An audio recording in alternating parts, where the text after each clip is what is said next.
እንወያይ። ጤና ይስጥልን። የኢትዮጵያ ብሔራዊ ምርጫ ቦርድ በሁመራ፣ አዲረመጽ፣ ኮረም፣ ጠለምትና ራያ አላማጣ ምርጫ ክልሎች ከትግራይ ክልላዊ መንግስት ውጪ ሆነው ለብቻቸው በቀጥታ ለሕዝብ ተወካዮች ምክር ቤት ምርጫ እንዲደረግ የፌዴሬሽን ምክር ቤት መወሰኑን ያሳወቀው የካቲት 16 ቀን 2018 ነበር። በኢትዮጵያ ብሔራዊ ምርጫ ቦርድ በኩል ይፋ የሆነው የፌዴሬሽን ምክር ቤት ውሳኔ የዛሬው የውይይት ርዕሰ ጉዳይ ነው። ለውይይቱ 4 እንግዶች ጋብዘናል። የህግ ባለሙያዎቹ አቶ አምደ ገብርኤል አድማሱና አቶ አወት ልጅአለም፣ ከሳልሳይ ወያነ ትግራይ አቶ ኪሮስ ኃይለሥላሴ፣ ከአማራ ብሔራዊ ንቅናቄ አቶ ዳምጠው ተሰማ ተጋብዘዋል። በዚህ ውይይት ከኢትዮጵያ ፌዴሬሽን ምክር ቤትና ከጠቅላይ ሚኒስትር ጽሕፈት ቤት ተወካይ ለመጋበዝ ያደረኩት ጥረት አልተሳካም። አራታችሁንም በጣም አመሰግናለሁ። ይህን ውይይት የምናካሂደው ዛሬ ሐሙስ የካቲት 19 ነው። የፌዴራል ከፍተኛ ፍርድ ቤት የኢትዮጵያ ብሔራዊ ምርጫ ቦርድ ውሳኔ ለጊዜው ታግዶ እንዲቆይ ትዕዛዝ ሰጥቷል። የፌዴራል ከፍተኛ ፍርድ ቤት ውሳኔውን ያስተላለፈው አቶ ጌታቸው ረዳ የሚመሩት ዴሞክራሲያዊ ስምረት ትግራይ ፓርቲ በምርጫ ቦርድ ላይ ባቀረበው ክስ መሰረት ነው። አቶ አወት፣ የእርስዎ የመጀመሪያ ምላሽ ምንድን ነው? ይህን ውሳኔ ሲሰሙ የፍርድ ቤቱን ውሳኔ አይደለም፣ ትዕዛዝ ነው። የግድ ትዕዛዝ ነው።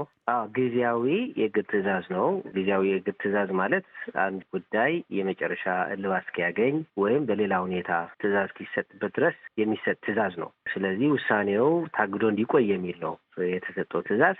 ሁለት ነገር ነው እዚህ የተሰማኝ። አንዱ ነገሮች በህግ አግባብ ቢሄዱ፣ ክርክሮች እንደዚህ በሰለጠነ መንገድ ቢሄድ ደስ ይልሃል። ስለ ሩል ኦፍ ሎው፣ ስለ ህግ የበላይነት እንድታስብ እንደዚህ አይነት ነገሮች ለከልቸር ቢሆኑ፣ ለምሳሌ ግጭቶች፣ አለመግባባቶች በኃይል መፍታት ላያስፈልግ ይችላል ብለህ እንድታስብ ያደርጋል ማለት ነው። በሌላ በኩል የተሰማኝ ምንድን ነው፣ እኔ ምን ብዬ ነው የማየው፣ ናንጀስቴብል ወይም ደግሞ በፍርድ ሊያልቅ የሚችል አይደለም ብዬ ነው ማስበው ጉዳዩ ማለት ነው። አሁን የወሰን የማንነት እንደዚህ አይነት ኢሹዎች በውይይት በድርድር እንዲሁም ህገ መንግስታዊ ስርዓቱን ተከትሎ ደግሞ በሚሰጥ የፌዴሬሽን ምክር ቤት ውሳኔ ስለሆነ ይሄ ዘላቂ የሆነ መፍትሄ ያመጣል ብዬም አላስብም። በኢትዮጵያ ብሔራዊ ምርጫ ቦርድ በኩል የካቲት 16 ቀን ይፋ የተደረገው ውሳኔ የተለያየ መልስ ነው ያገኘው። ውሳኔውን የትግራይ ክልል ጊዜያዊ አስተዳደር፣ ህዝባዊ ወያነ ሓርነት ትግራይ፣ በትግራይ ክልል የሚንቀሳቀሱ የፖለቲካ ድርጅቶችና ልዩ ልዩ ማህበራት ተቃውመውታል። ሳልሳይ ወያነ ትግራይ ውሳኔውን አጥብቀው ከኮነኑ መካከል አንዱ ነው። አቶ ኪሮስ፣ እርስዎ ከፓርቲው አመራሮች መካከል አንዱ ነዎት። ፓርቲያችሁ ውሳኔውን የተቃወመበት ምክንያት ምንድን ነው? ፓርቲያችን ውሳኔው በተለይ የፌዴሬሽን ምክር ቤቱ ውሳኔ የተቃወመበት ምክንያት ያው ያለውን በተግባር ዲፋክቶ የተፈጠረውን ወረራ ህገ መንግስት ተጥሶ ምዕራብ ትግራይ እና ደቡብ ትግራይ የሚኖሩትን የትግራይ ነዋሪዎችን በማፈናቀል በኢትኒክ ክለንዚንግ ማለት ነው ዓለም አቀፍ የሰብአዊ መብት ተሟጋቾች ባረጋገጡት መንገድ የተፈጸመ ወንጀልን የህግ ሽፋን መስጠት፣ ቅድም ያው ሂደቱ በህግ ለማስቀጠል የሚደረግ ሙከራ ሲል ገልጾታል። ወንድሜ ግን የጉልበት እርምጃው ተጽላ ነው ብለን ስለምናምን ነው ያ በተግባር የቀጥሎ ያለው ወረራ ወደ 2013 በነበረበት ሁኔታ ስታተስ ኮ አንተ ሳይመለስ እዛው ያለው ወረራ የፌዴራል መንግስት አስተዳደር በምዕራብ ትግራይም በደቡብ ትግራይም ያለው የወረራ አስተዳደር ህጋዊ ሽፋን መስጠት እና ማጽናት ስለሆነ በዚህ ምክንያት ነው የተቃወምነው ማለት ነው። የፍትህ ጉዳይም ስለሆነ የህጋዊነት ስለሆነ የህገ መንግስታዊ የህዝብ መብት ጉዳይም ስለሆነ ማለት ነው። የትግራይ አጠቃላይ በህገ መንግስቱ የተጠበቀላት መብት የሚገፋ በመሆኑ ምክንያት ነው የተቃወምነው። የአማራ ብሔራዊ ንቅናቄ፣ የአማራ ዴሞክራሲያዊ ኃይል ንቅናቄ እንደዚሁም የወልቃይት ጠገዴ አማራ ማንነትና ወሰን አስመላሽ ኮሚቴ በበኩላቸው ውሳኔውን እንደሚደግፉ ገልጸዋል። አቶ ዳምጠው፣ የእርስዎ ፓርቲ ውሳኔውን የደገፈበት ምክንያት ምንድን ነው? የደገፍንበት አንደኛ ምክንያት በወልቃይት ጠገዴ ሰቲት ሁመራና ራያም አካባቢ ያለው ሁኔታ ከ1983 ከነበረው በተለየ መልኩ አለማድረግ ወይ ደግሞ አለማደራጀት ወይ ደግሞ አስተዳደራዊ ስርዓቱ በቀድሞ ማስከተል በሰብአዊነት ላይ ወንጀል እንደመፈጸም የሚቆጠር የሰብአዊነት ጉዳይ ነው የሚሆነው። በዓለም አቀፍ ደረጃ ገዘፉ ማንነት ተኮር ወንጀሎችን እንደ ማስቀረት ወይ ደግሞ እንደ ማስተካከል የሚታሰብ ወይም ደግሞ እንደ ጅማሮ የሚታሰብ ነው የሚሆነው። ምክንያቱም በዛ አካባቢ ላይ ከ1983 እና ከ70ዎቹ ጀምሮ የተፈጸሙ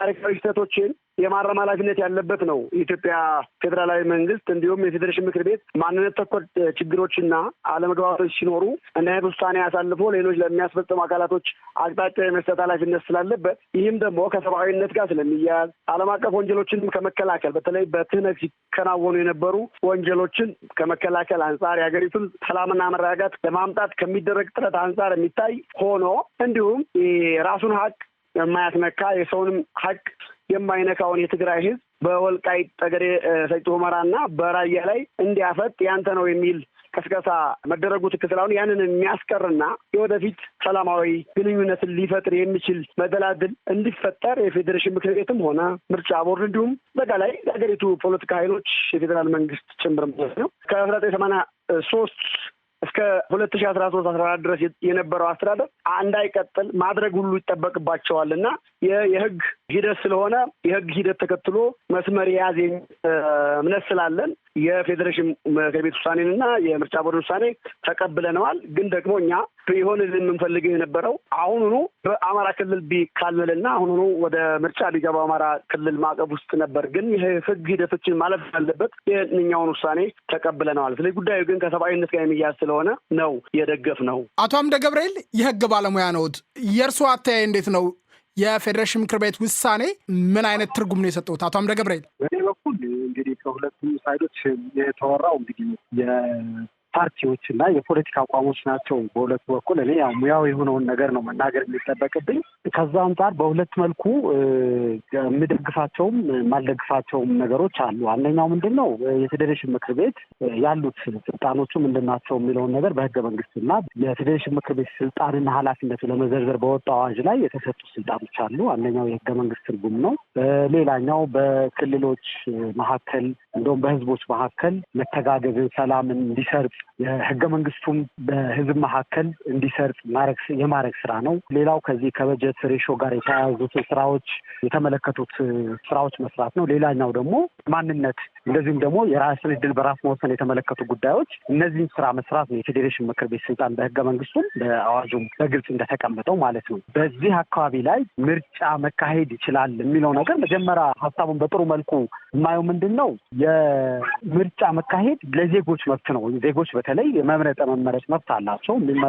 የሚመርጡበት የህግ ሽፋን አለ። የዜጎችን መብት ከማስከበር አንጻር በምርጫ መሳተፍ፣ ምርጫ ማካሄድ እንደ ማንኛውም የኢትዮጵያ ህዝብ እንደ ማንኛውም የሀገሪቱ አካል ምርጫ ማካሄድ አንድ የዜጎች መብት ስለሆነ እዛ አካባቢ ያሉ ሰዎች ምርጫ ለማካሄድ የተለየ ችግር ውስጥ እስካልሆኑ ድረስ እነሱን ወክለው በእነሱ መብት ላይ ውሳኔ የሚያሳልፉት አካላቶች መምረጥ፣ ድምፅ መስጠት ዓለም አቀፍ መብታቸው ነው። በህገ መንግስታችንን በግልጽ የተደነገገ መብት ስለሆነ ይህ መብታቸው መከበሩ በጥሩ መልኩ አይዋለሁ። በውዝግቡ ምክንያት ምርጫ ሳይመርጡ ቢያልፉ እዛ አካባቢ ያሉት ዜጎች ከሰብአዊ መብትም አንጻር ከዓለም አቀፍ መብትም አንጻር አንድ ትልቅ መብታቸው ያጣሉ ማለት ነው። ነገር ግን እዛ ያለው ምርጫ የሚካሄድበት ሁኔታ እስካሁን የምናውቃቸው ምርጫዎች ምናልባት በከተሞች አካባቢ ካልሆነ በስተቀረ የምርጫ ጣቢያዎች በሁለት ክልል የተዋሰነ የምርጫ ክልል አይተን አናውቅም። የምርጫ ጣቢያ የምርጫ ክልሎች አብዛኛው ቤዝ የሚያደርጉት በአንድ ክልል ላይ መሰረት ያደረጉ ናቸው። አብዛኞቹ ክልሎቻችን ደግሞ ብሔርን መሰረት አድርገው የተዋቀሩ ክልሎች ናቸው። ኢቭን ምናልባት የደቡብ ክልል ነበረ በዚህ ረገድ እንትን ሊባል የማይችለው አሁንም እሱም ክልል ፈርሷል። ሌሎችም አወቃቀሮቻችን በአብዛኛው ብሔር መሰረት ያደረጉ ናቸው።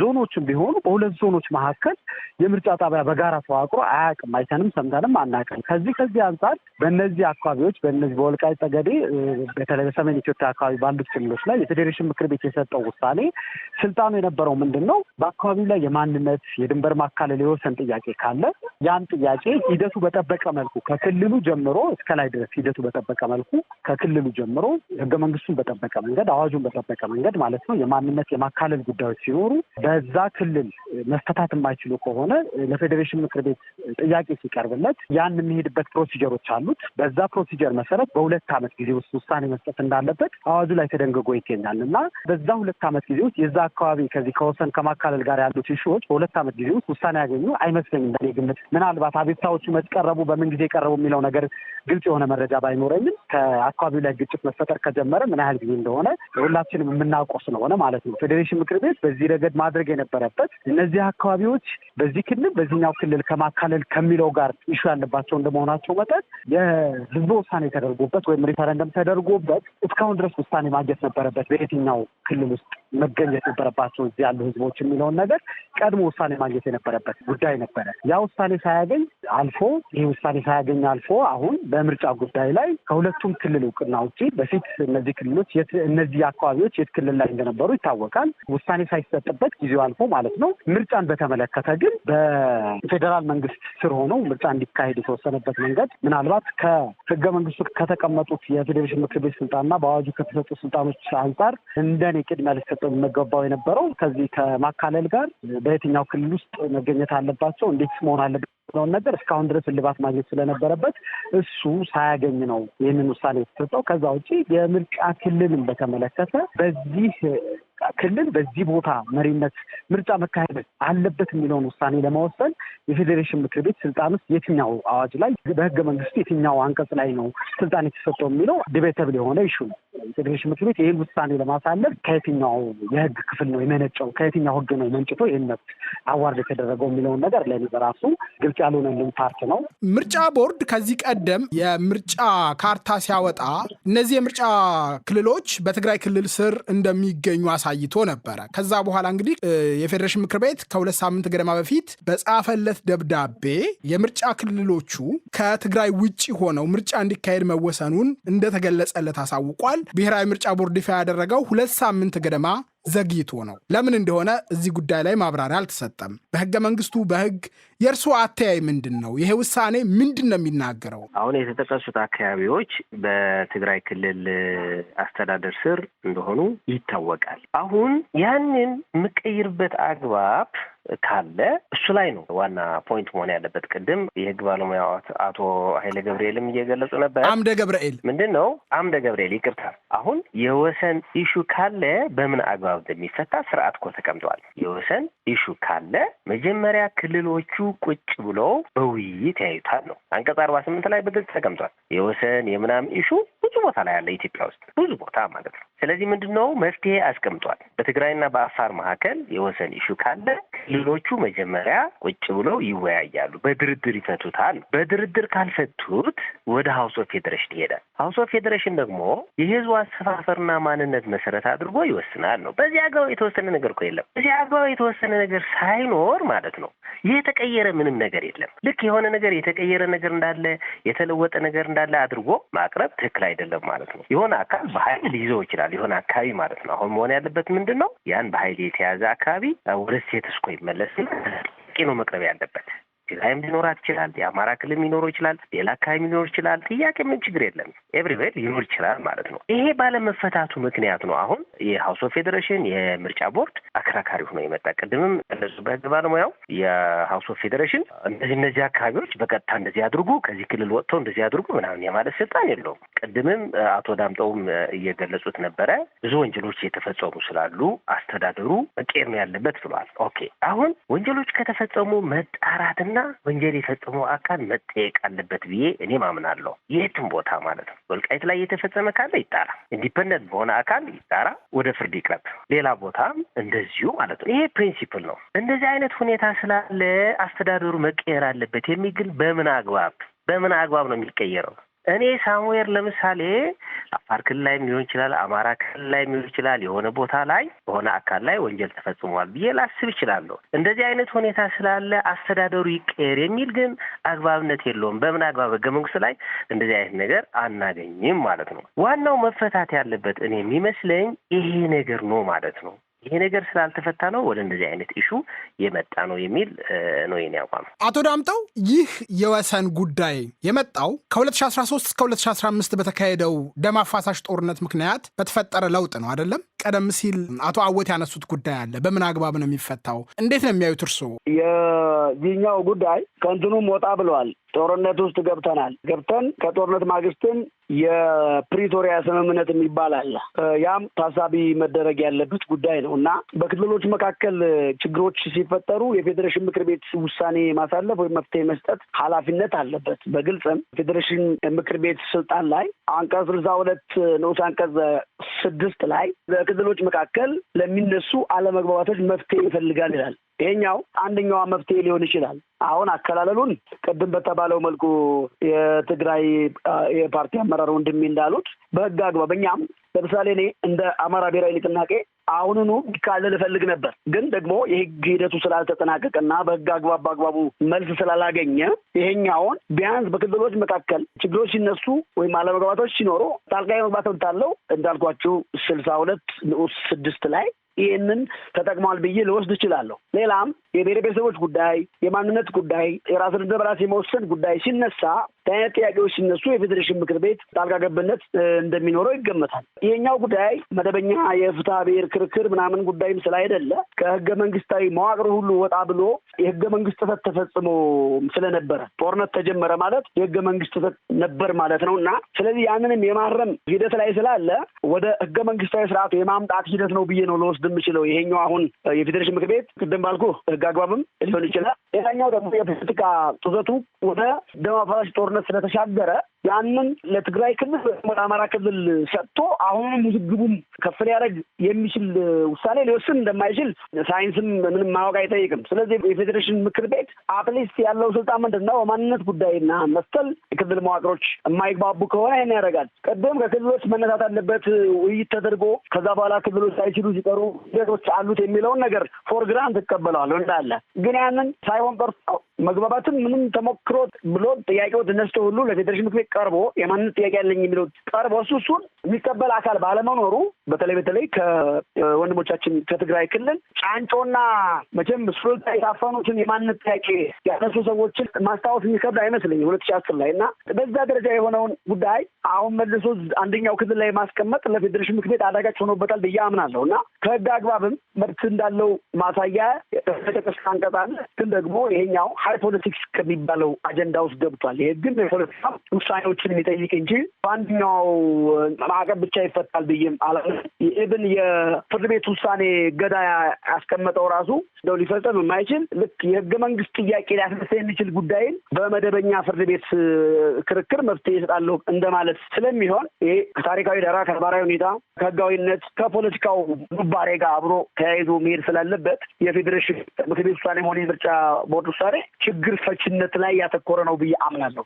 አቶ ዳምጠው በህዝብ ተወካዮች ምክር ቤት የትግራይ ህዝብ ተወካዮች የሉም። በፌዴሬሽን ምክር ቤት ውስጥ የትግራይ ህዝብ ተወካዮች የሉም። በመንግስት ስራ አስፈጻሚ ውስጥ በምርጫ ተመርጠው ወደ ስልጣን የመጡ ተወካዮች የሉም። በእንዲህ አይነት ሁኔታ ውስጥ የሚወሰን ውሳኔ ገዢ ነው ወይ? የመገኘትና በዚህ ሀገር የህግ ማዕቀፍ ውስጥ አልፎ ችግርን መፍታት ከወንድም ህዝብ ጋር የማንነት ጥያቄና ከማንነት ጋር የሚገናኙ ጉዳዮችን ለረጅም ጊዜ አለማቆየት እንዲሁም ወንድማማችነትን በሚፈጠር አግባብ የማንነት ጥያቄ ያነሳን ማህበረሰብ እውቅና ሰጥቶ ማለት ከአሁን በፊት የተነበረበትን በደል ሁሉ በገለልተኛ አጣሪ ቡድን እስከ ማዋቀርና ትብብር የማድረግ ፋንታ የሁሉም አካል ቢሆንም እንኳ የትግራይ ወንድሞቻችን ትግራይ ሊቃን በተለይ ተባብረው ሊያደርጉ ይገባ ነበር። በአሁን ባልከውም በፌዴሬሽን ምክር ቤትም ቢሆን በሌላ የመንግስት አስፈጻሚ አካልም ውስጥ ቢሆን የመገኘት ፋንታ እና ጉዳያቸውን በህግ አግባብ ልክ ለምሳሌ ስምረት ፓርቲ ለፍርድ ቤት ይዞ ነገርየው እንደው እንትንም ባይሆንም እንኳን ቪያብል ባይሆንም እንኳ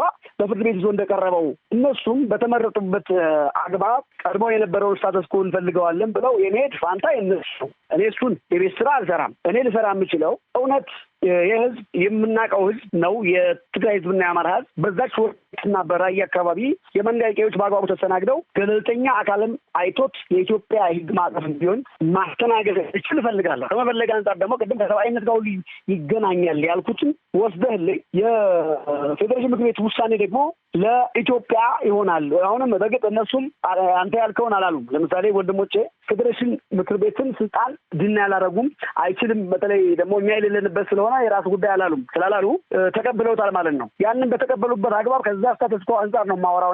ግን ደግሞ እኔ አልፈልግም ብዬ የተውኩትን ነገር ሌሎች ይደልሉልኝ ወይ ሊያስገቡኝ ውሳኔ አካል ሊያደርጉኝ አይችሉም እና የእነሱን ጉዳይ ለእነሱ ተውላቸዋለሁ። ግን ይሄ ውሳኔ የኢትዮጵያ አንድ የመዋቅር አካል ወደ ፌዴራል መንግስት ነው ያደረገ። የፌዴራል መንግስት ደግሞ ይህን ሊያደርግ የፕሪቶሪያ ስምምነትን ስለሚፈቅድለት የፕሪቶሪያ ስምምነት የፌዴራሉ መንግስት ጸጥታም ከማስከበር አንጻር እዛ አካባቢ ተፈናቃይንም ከመመለስ አንጻር ሊያመቻች ሊሰራ ግዴታ ኃላፊነት አለበት። እኔም ቅድም የተነሳውን ደግፋለሁ። ከወልቃይት የተፈናቀሉ ካሉ እንዲመለሱና እንዲረጋጉ የማድረግ ጉዳይ የሰብአዊነት ጉዳይ ነው። እሱን ደግሞ የፖለቲካ መያዣ ያደረግም አካል እንዳለ ነው መረጃ ያለን። እሱ መስመር ይዞ የትኛውም የትግራይ ህዝብ ከአማራ ምድርና ከአማራ ህዝብ መካከል ተፈናቅሎ ሊሄድ የማይገባ እንደሆነ እናምናለን። ያንን ግን የማድረግ ኃላፊነት የሁላችንም ስለሆነ እኛም ትብብር የምናደርገን ከውሳኔው አንጻር ግን የራሱን ስልጣን ተጠቅሟል እና ለችግሩ መፍትሄ ያመጣል ብሎ ያስበውን ወስኗል የሚለውን አስመራ እንድትይዝልኝ ይፈልጋሉ። በነገራችን ላይ የትግራይ ጊዜያዊ አስተዳደር ያወጣው መግለጫ ላይ የትግራይ ህዝብ ባልተወከለበት የተላለፈን ውሳኔ አንቀበልም ነው የሚለው አይደለም። ተቀብለውታል ስላሉ ነው። እርስዎ ስምረትም ያወጣው መግለጫ ላይ ህጋዊ አይደለም፣ ፌዴሬሽን ምክር ቤት እንዲህ አይነት ውሳኔ መወሰን አይችልም የሚል ጠንካራ ተቃውሞ ነው ያቀረበው። አቶ ኪሮስ ምንድን ነው የሚሉት? በተለየ ውክልና ጉዳይ በሁሉም በኩል የተነሱ ናቸው። በጊዜያዊ መንግስት ብቻ ሳይሆን በሁሉም ፖለቲካዊ ማህበረሰብ፣ ፖለቲካዊ ተቃዋሚዎች በትግራይ ላይ የተነሳ ጉዳይ ነው የውክልና ይሹ። ግን እሱ ብቻ ሳይሆን ውሳኔው ራሱ ፌዴሬሽኑ ማለት ነው የወሰነው ውሳኔ ህገ መንግስት መሰረት ያደረገ አይደለም የሚለው ነገር ነው መወሰድ ያለበት። ኢንፋክት አንዳንዶቹ ጭራሽ ፌዴሬሽኑ ውሳኔም አይደለም ዝም ብሎ የፌዴሬሽን ጽህፈት ቤት አለ አስተዳዳራዊ ምንድነው አድሚኒስትሬቲቭ ደብዳቤ ነው እንጂ ውሳኔም አይደለም እኮ አሁን እየተባለ ያለው ሲጀምር ውሳኔም አይደለም። ግን ውሳኔም ቢሆን ህገ መንግስቱ በተከተለ መንገድ የተካሄደ በዛ ጋር የተወሰነ አይደለም። ቅድም ባለሙያው አይ ቲንክ አውት መሰለኝ የተናገረው ነገር አለ።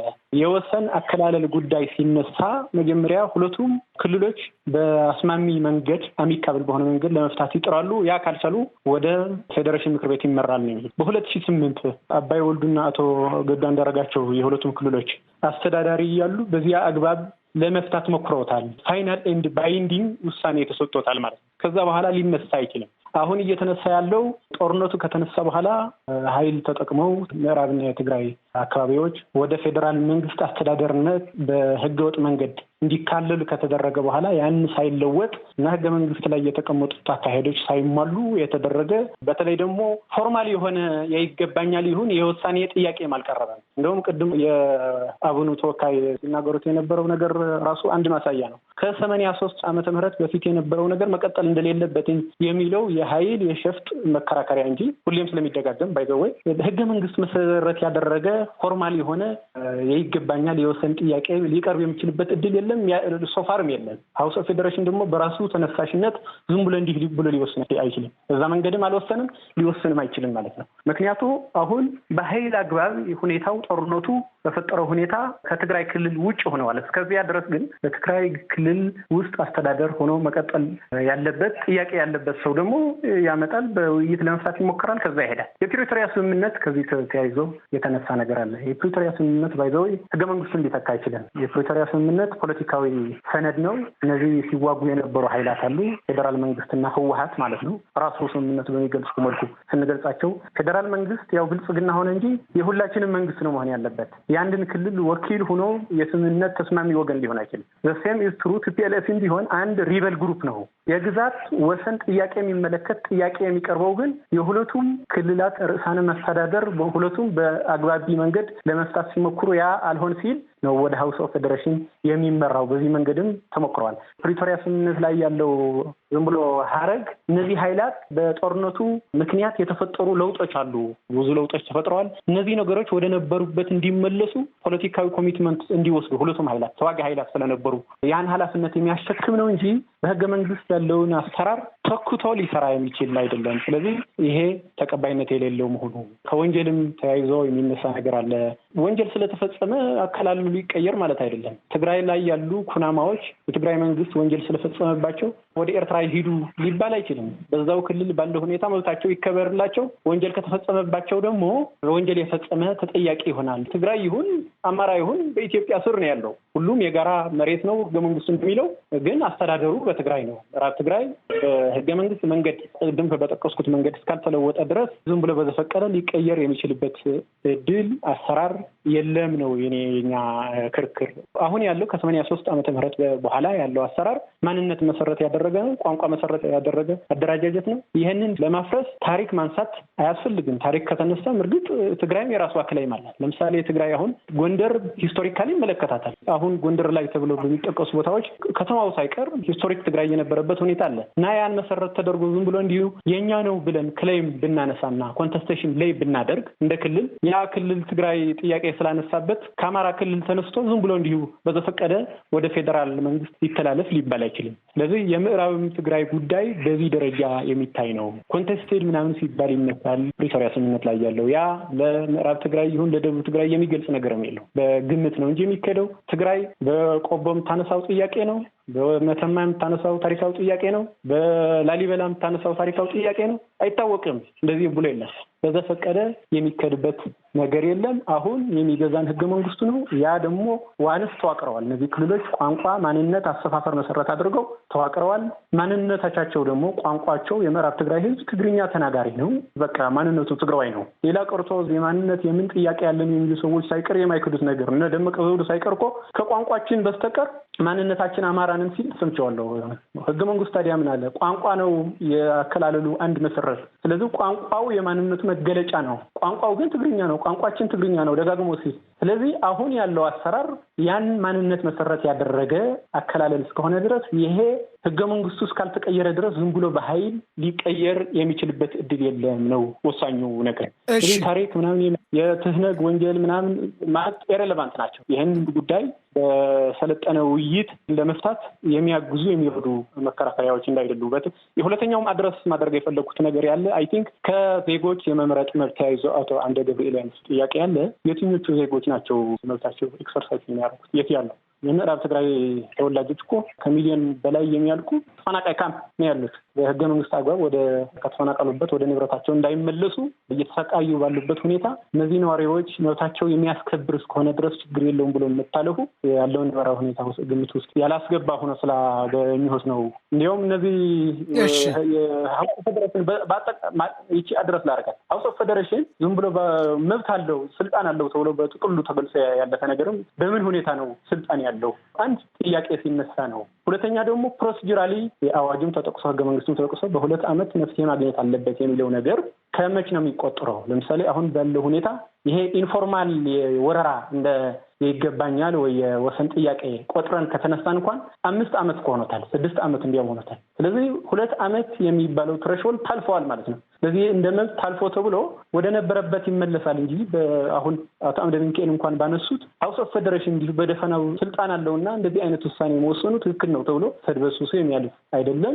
አቶ አምደ ገብርኤል ስሞትም ስለተጠቀሰ የህግ ጉዳዮችም ስለሆኑ መልስ እንዲሰጡ እድል ስጦት። በእኔ በኩል ያለው መልስ ግልጽና አጭር ነው። ትንሽ ከመነሻው ሰፍቷል ውይይቱ ማለት ነው። የውይይቱ ዋና መነሻው ምንድን ነው? ፌዴሬሽን ምክር ቤት አስተላልፎታል የተባለው ውሳኔ፣ ፍርድ ቤቱ ደግሞ የሰጠው የግድ ትዕዛዝ፣ ምርጫ ቦርድ የፌዴሬሽን ምክር ቤትን ውሳኔ መሰረት አድርጎ ያስተላልፈው ውሳኔ በህግ አግባብና በፖለቲካ እይታ እንዴት ይታያል የሚለው ነው። አሁን ግን ከአጠቃላይ እዛ አካባቢ ካሉት ኪዮሶች ከአካባቢ ታሪክ አንጻር የተሰጡት ትንታኔዎች ምናልባት ከውይይት አውዱ ትንሽ የሰፋ ይመስለኛል።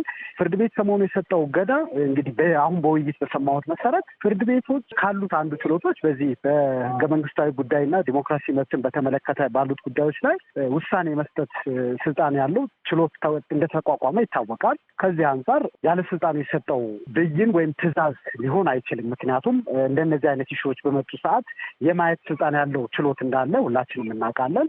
ይሄ በዚህ ቢወሰድ፣ ነገር ግን ፍርድ ቤቱ የሰጠው ትዕዛዝ ውይይቱ ላይ ያሉት ተሳታፊ አካላቶች እንደገለጹት ዘላቂ መፍትሄ ሊያሰጥ የሚችል አይደለም፣ ጊዜያዊ መፍትሄ ካልሆነ በስተቀር።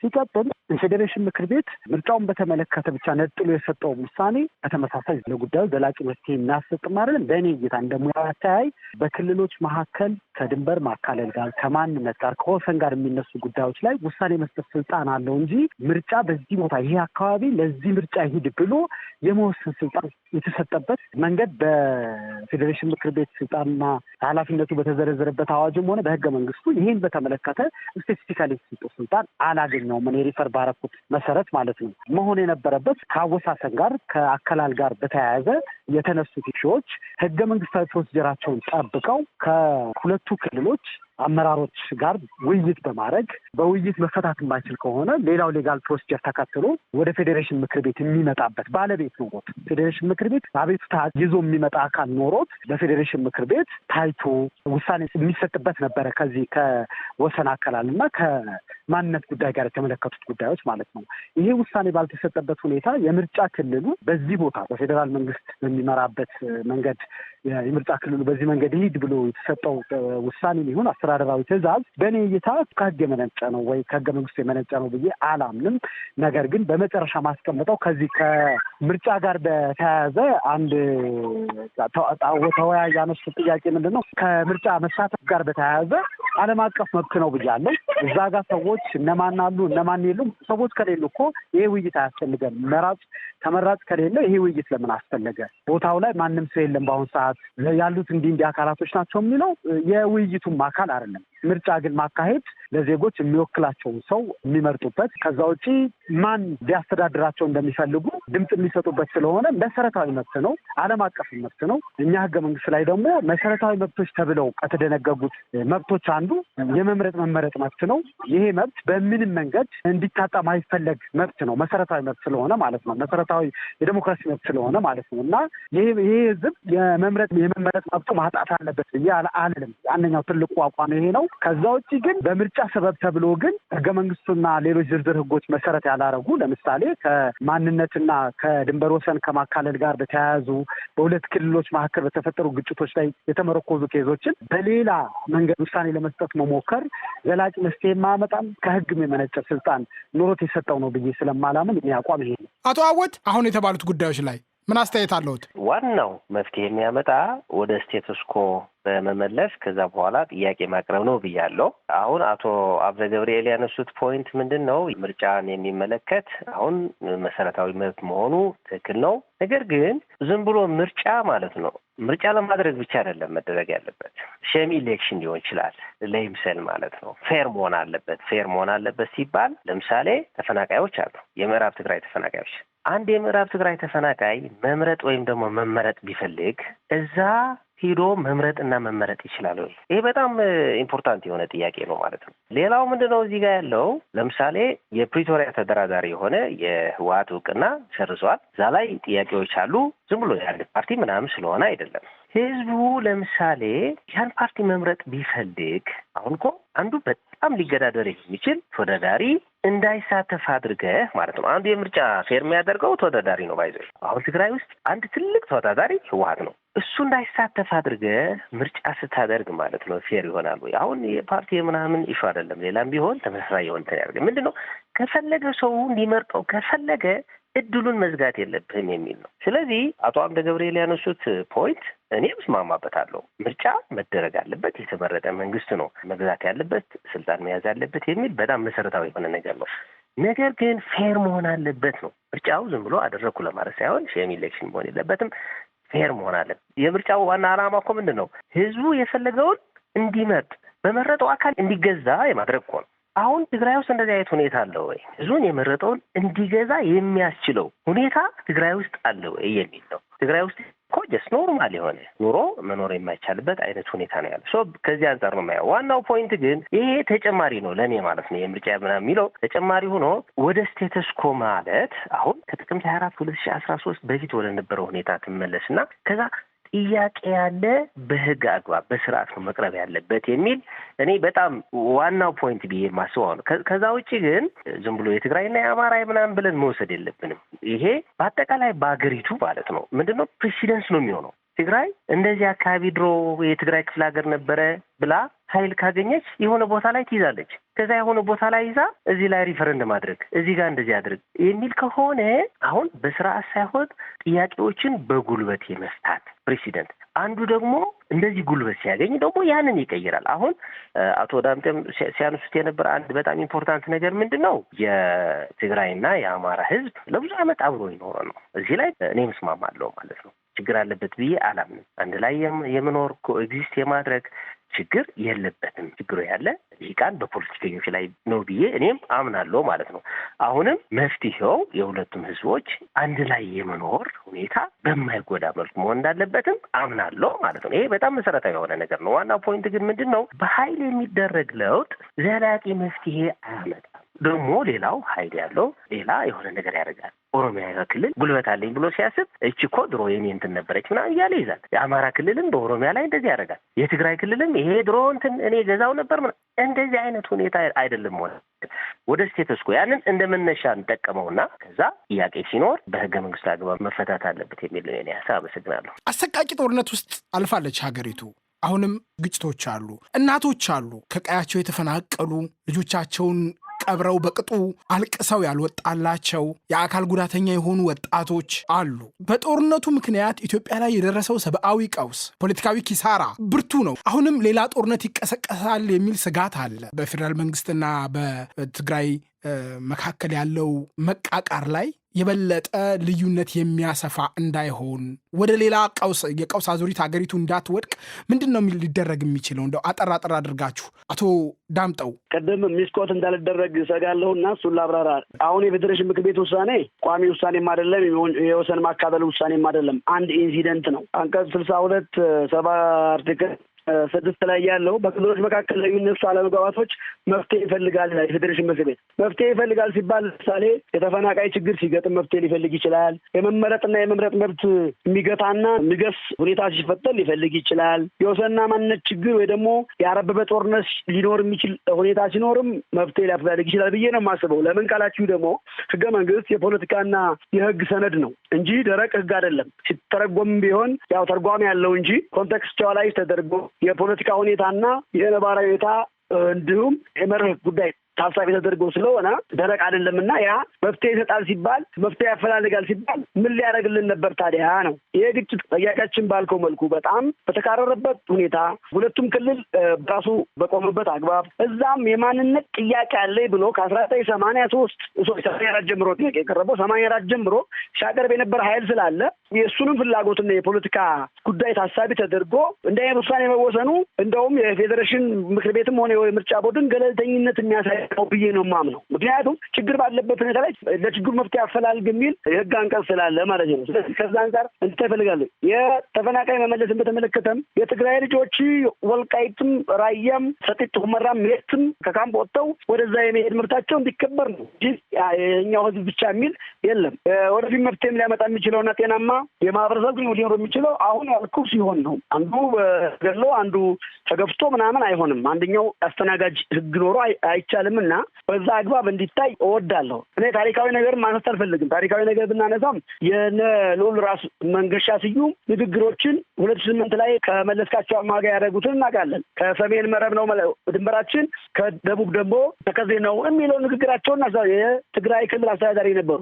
ይህንን ትተነው እንኳ አሁን ባለው ነባራዊ ሁኔታ ወደፊት እንዴት ሊያሻግረን ይችላል የሚለው ላይ ብናተኩር አትሊስት ችግሩ ባለበት አግባብ የወልቃይት ጊዜያዊ አስተዳደሩም የራሱን የማንነት ጥያቄ ያለኝ አሁን በአግባቡ ራሴን ለማሳደር እየሞከርኩ ነው እያለ የፖለቲካ ጥሰት ባለበት አግባብ የአማራ ክልልም ቢሆን ቅድም የተባለውን ከትግራይ ክልል ጋር ተወያይቶ ችግሩን ባልፈታበት አግባብ የፌዴራል መንግስት እንዲህ አይነት ችግሮች ሲፈጠሩ ጣልቃ የማይገባበትና ጊዜያዊ መፍትሄ የማይሰጥበት አግባብ ያለ ስለማይመስለኝና ይህም የፌዴራል ስርዓት ሊቆም የሚችለው የፌዴራል መንግስት በእንደዚህ አይነት የማንነት ነክና ወሰን ችግሮች ሲፈጠሩ ጊዜያዊ ቀጣይ ቅድም ያላችሁትን ደግሞ ሁላችሁም ሂደቱን ጠብቆ የሚመለስ እና ሂደቱን ጠብቆ ወደ ምክር ቤቱ መጥቶ ተጠንቶ ምናምን ሊወሰድ በሚችል ታሪኩን ህጉን እና አሁናዊ ነባራዊ ሁኔታውን ተጠንቶ ሊደረግ ይገባ ነበር የምትሉት እንዳለ ተቀብዬ ወደፊትም እንዲደረግ ነው የኔም ፍላጎት። ህወሓትና ከአሁን በፊትም የነበረው ስርዓት ችግር ስለፈጠረ ብቻ ወንጀል ስለፈጠረ ብቻ የማካለልና የወሰን ጉዳይ ፌዴሬሽን ምክር ቤት ይወስን የሚል መፍትሄም የለኝም። የማንነት ጥያቄ አለኝ የሚል ማህበረሰብ እስካለ ድረስ ነው። ተከራካሪዎችም ይህን አቅርበዋል። አለ የማንነት አማራ ነው የሚል አለ። እሱም በህግ ይፈታ የሚለውን አንድ የወደፊት ዕጣ ፈንታችንና የግል ህይወታችንን ሊያጠናክር ወዳጅነትን ሊያጠናክር የሚችል ነው። ሌላኛው ግን ከማንነት ላይ የቆመ የፖለቲካ አወቃቀር ወይ ደግሞ የአስተዳደር አወቃቀር እየፈለግን እንደገና የትግራይና የአማራ ህዝብ ደግሞ በየትኛውን ቦታ መሬቱ ነው ልንል ስለማንችል ሌላኛው አማራጭ ሊሆን የሚችለው የሁለቱንም ያካለለ ማንነትንም ያካለለ የህዝብ አስተዳደርና ሌሎች ታሳቢዎች ያካተተ የፌዴራል እንዲዋቀርና በቋንቋ ማንነትና በመሰል ተያያዥ ከብሔር ጋር የሚያያዙ ማንነቶች ላይ ብቻ ያጠነጠነ ህገ መንግስትና የህግ ስርዓት ባለበት አግባብ የወልቃይትና የሌሎችንም ቢሆን የማንነት ጉዳዮች መነሳቸው ስለማይቀር እሱም ከህግ አንጻር የሚታይ ነው። በውይይትም የህዝብ ለህዝብ ውይይቶችም እንደሚያስፈልጉ አምናለሁ። ከዛ አንጻርም ችግሮችን ፈተን ወደፊት ዕጣ ፈንታችን ያማረ ሊያደርግ የሚችልበትን መስመር እንፈጥር እንችላለን ብዬ አምናለሁ። የማንነትና አንቀጽ 62 የማምታታት ነገር አለ። አንቀጽ 62 ሁለት ክልሎች አለመግባባት ሲፈጥሩ መፍትሄ ይሰጣል። ሀውስ ኦፍ ፌዴሬሽን ስራው ነው። ግን በምን መንገድ ነው? ፕሮሲጀራሊ 48 በተቀመጠ መንገድ ነው መፍታት ያለበት።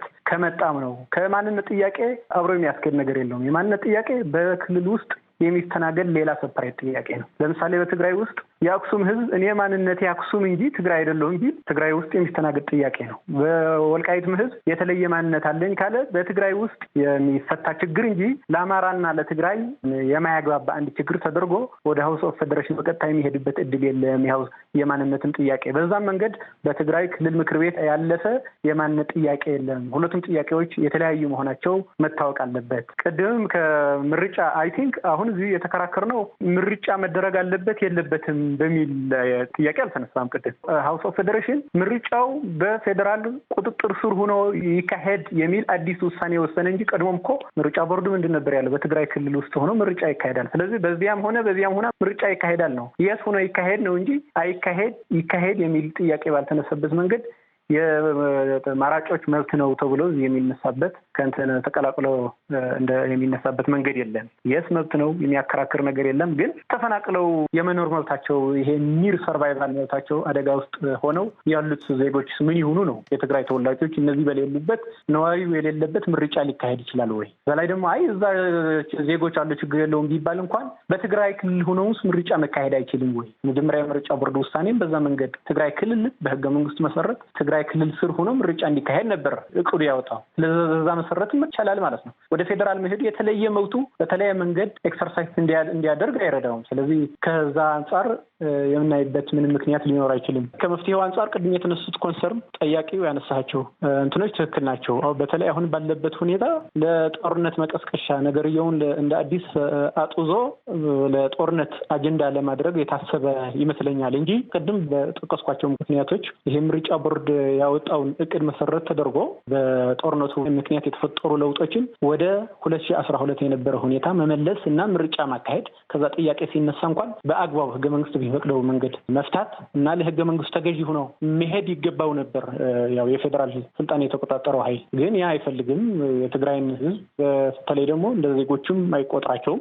ያው ፕራይም ሚኒስትሩም ተደጋጋሚ ሲናገር ሰምተናል። ለትግራይ ያደረገው ነገር ሁሉ እንደ ውለታ አድርጎ ሲቆጠር የትግራይ ህዝብ እኮ መብራት ሰጥተነዋል ስምምነት አክብረን አዚፍ ውለታ እንዳደረገው መብታችን እንዳልሆነ የትግራይ ህዝብ እኮ ንብረቱ ጠብቀንለት እሱ ግን የአማራ ንብረት አወደመ አጠፋ አዚፍ ለትግራይ አልጠበቀም። ያው ውሸት ነው። ግን የትግራይ ንብረት መጠበቁ እንደ ውለታ ወይራዝ እኛ የትግራይ ኃይሎች ግን አማራ ሄደው ያጠፉት ሌላ ወንጀል ካለ ግን የተለየ እንትን አድርጎ ማቅረብ የአማራ ህዝብ የኔ ትግራይ ግን ባዳ ይሄ ለሁለቱም ህዝብ ስለሚያስብ አይደለም እንደዛ አይነት ንግግር ያደረገው። ግን አሁን ያን ነገር እንደ አንድ ማጣያ አጀንዳ እንደ ካርድ አንስቶ ጦርነቱን ለማፋፋም የነበረው ጥላቻ ለማንሰራራት እና ይሄ የጦርነት አጀንዳውን ለማራመድ የተደረገ ዓላማ ከዛ ተነጥሎ የማይታይ ነገር ነው ብዬ ነው የማስበው። እኛ ፌዴራል መንግስት ግዴታው ቢወጣ ህገ መንግስታዊ ኃላፊነቱን ቢወጣ ከእንደዚህ አይነት ቅሌቶች ቢታቀብ እንመርጣለን። እንደዛ ካላደረገም ግን ቢያንስ የትግራይም ህዝብ ይሁን የአማራ ህዝብ እንደዚህ አይነት የጦርነት መጫወቻና የፕሮፓጋንዳ እንትን መሆን የለበትም። ቢያንስ የጦርነት መሳሪያ የብልጽግና ዓላማ ለማሳካት መናጆ መሆን እንደሌለብን ነው እኔ የማስበው። አቶ አወት ሌላ አሰቃቂ ጦርነት እንዳይቀሰቀስ ምን ሊደረግ ይችላል? በጣም አጠር አድርገው አቶ አወት። ጦርነት ማለት ነው ማንም አይጠቀምም። በዚህ መንገድ ዘላቂ መፍትሄም አይመጣም። በጠረጴዛና በጠረጴዛ ብቻ ነው ዘላቂ መፍትሄ ሊመጣ የሚችል። አሁን ጦርነት ከአንድ ወገን ውድመት የሚፈጥር ሌላው ግን እንደሆነ ተደርጎ መወሰድ የለበትም። በአጠቃላይ ለኢትዮጵያ ህዝብ፣ ለትግራይ ህዝብ ሰፋ ስናደርገው ደግሞ በምስራቅ አፍሪካ ላይ ያሉ ችግሮች ማለት ነው። ጦርነት እኮ 60 ዓመት ተካሂደዋል እዚህ አካባቢ። ለምን ታዲያ ዘላቂ መፍትሄ አላመጣም? አያመጣም። በውይይት በጠረጴዛ ላይ የማይፈታ ግን ምንም ነገር የለም ማለት ነው። ሊፈታ ይችላል ያሉ ችግሮች ጠረጴዛ ላይ በማምጣት ያንተ ፍላጎት ምንድን ነው? የኔ ፍላጎት ይሄ ነው። አንተ ይሄን ሰው አንተ ይሄን ሰው በዚህ መልኩ ለሁላችንም የሚጠቅመን ከዛ ወደ ዋናው አጀንዳችን። አሁን እኮ በጦርነቱ ምክንያት እኮ ስለ ልማት፣ ስለ ዲሞክራሲ፣ ስለ መልካም አስተዳደር ምናምን ሾዎች እኮ ተረስተዋል። በቃ እነዚህ አሁን እኮ ቅንጦት ሆነዋል ባይዘው እዚህ አካባቢ። ስለዚህ ወደ እንደዛ አይነት ሁኔታ እንድንመለስ አሁንም መፍትሄው ማለት ነው እኔ የሚታይ ምንድን ነው የጠረጴዛ ላይ ውይይት በማድረግ ብቻ ነው ዘላቂ መፍትሄ ማምጣት የሚቻለው። አቶ አምደ ገብርኤል የሚጨምሩት ነገር አለ? ሁለት ነጥቦች አሉ። አንደኛው ነጥብ ምንድን ነው እኔ ማዕከላዊ ከሚባል ኢትዮጵያ ክፍል ተነስቼ ወደ ሰሜኑ ነው የተማርኩት። እዛ አካባቢ በደንብ አውቀዋለሁ። የኢትዮጵያንም ታሪክ በቂ ባልልም እውቀቱ አለኝ። ከዚህ አንጻር የአማራ ሕዝብና የትግራይ ሕዝብ በኢትዮጵያ ታሪክ ግንባታ ውስጥ ትልቅ ድርሻ ያላቸው፣ የአንበሳውን ድርሻ ያላቸው ትልቅ ሕዝቦች ናቸው። እንደተባለውም እህትና ወንድም ሕዝቦች ናቸው። ብዙ ታሪክ የኢትዮጵያ ከአድዋ ጀምረን ያለው ከዛ ቀደምት ከነበሩትን ታሪኮች ጀምረው ከሌሎች ኢትዮጵያ ወንድመቶች ጋር ትልቅ ታሪክ የጻፉ የተጋመዱ የተጋቡ ሁሉ ነገራቸው በጣም የሚቀራረብ የጋራ የሚያደርጋቸው ብዙ ነገር ያላቸው ህዝቦች ናቸው። አሁን መጨረሻ ላይ ፖለቲከኞቹ እንዳነሱት ቆም ብሎ ማሰብ መወያየት የሚለው ነገር ምንም ጥያቄ የሚያስነሳ ጉዳይ አይደለም። መወያየት፣ ሰከን ብሎ ማየት፣ ህዝብ የሚፈልገው ምንድን ነው፣ ማትረፍስ የሚችለው በምን መንገድ ነው የሚለውን ነገር አንድ ሰው ፖለቲከኛ ሲሆን የህዝብን አደራ እሸከማለሁ፣ የህዝብን ኃላፊነት እወጣለሁ ብሎ ነው ወደ ፖለቲካ የሚገባው። ያን ማሰብ እንኳን ካልገባ ያን ማሰብ ይጠበቅበታል። ከዚህ አንጻር ተወያዮቹም ሌሎችም ፖለቲከኞች ይህንን ማሰብ ይጠበቅባቸዋል የሚል ሪኮመንዴሽን አለኝ። ሌሎቹ ግን ከተነሱት ነጥቦች አንጻር ሁለቱም አካላቶች መካድ የሌለባቸው እነዚህ የተባሉት አካባቢዎች በኢትዮጵያ ታሪክ ደረጃ ዘግናኝ ግጭት፣ ዘግናኝ ጦርነት የተካሄደባቸው አካባቢዎች እንደሆኑ መገንዘብ አለብን። ከዛ አንጻር ግን የፌዴሬሽን ምክር ቤት የፌዴራሉ መንግስት ጣልቃ ገብቶ እንዲያስተካክል፣ እንዲያርም፣ ጣልቃ እንዲገባ የሚያዝባቸው ምክንያቶች በአዋጁ በዝርዝር ተቀምጠው ይገኛሉ። ይሄኛው ምርጫን በተመለከተ ያለው ጉዳይ ግን የተመለከተን ነገር አልተቀመጠም። በአዋጁ ላይ በዝርዝር አልተቀመጠም። ዝርዝሩ ውስጥ ካልተቀመጠ፣ ህገ መንግስቱ ላይ ካልተቀመጠ ይሄኛው ህገ መንግስታዊ ማሻሻያ ነው ወይስ የህገ መንግስት ትርጉም ነው ብለን እንወስደው የሚለው ነገር እንደ ህግ ባለሙያ ወስደው ትልቅ ዳውት የሚያስነሳ ነገር እንደሆነ እንዲወሰድ እፈልጋለሁ። ከዛ በዘለል ግን የፌዴሬሽን ምክር ቤት በተሰጠው ስልጣን መሰረት እዚህ አካባቢ ያለው አሁን ያነሳናቸው አካባቢዎች ላይ ያለው ችግር የሚፈታበትን መንገድ ዲዛይን አድርጎ አወያይቶ ችግሩ እንዲፈታ ማድረግ ይችላል። ያንን ነው የፌዴራል መንግስትም ሆነ የሁለቱ ክልል መንግስታቶች እንደዚሁም በዚህ ውይይት እንደተሳተፉ ያልተሳተፉ ፖለቲከኞች ቁጭ ብለው ተነጋግረው መፍትሄ ማምጣት ይችላሉ። በውይይት የማይፈታ ችግር ስለሌለ ማለት ነው።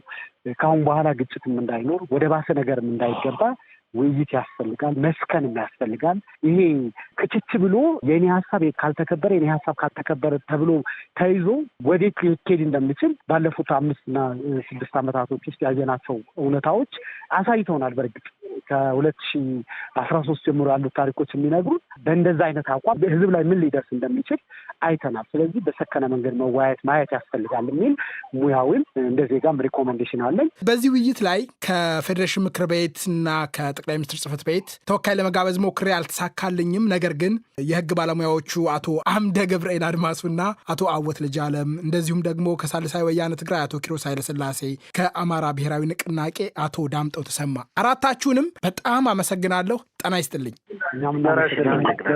እናመሰግናለን።